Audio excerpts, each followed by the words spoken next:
Jo, glædelig nytår til jer alle sammen. Ja, jeg skal faktisk have lavet mit aftensmad, fordi jeg skal holde lukke min dør. Sådan der. Slet ikke fordi der er nogen, der gider at være sammen med mig.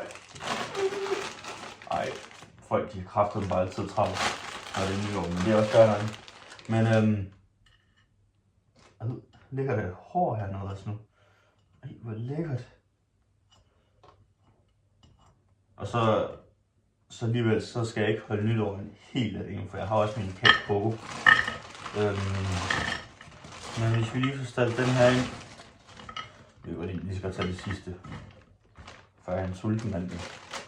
Far her, han er bare en sulten mand, og det er der ikke nogen, der kan lave om på. Og så sætter vi lige den på 225 grader, tror jeg, hvis det var sådan. Eller det. En lille.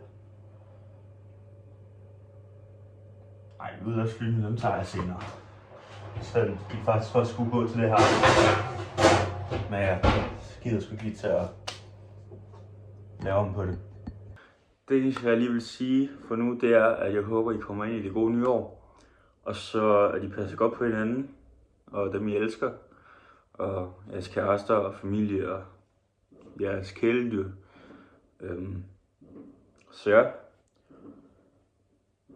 Så jeg vil bare lige ønske jer en god nytårsaften. Og så ses vi i det nye år. Det er den sidste video i år, der kommer op på YouTube.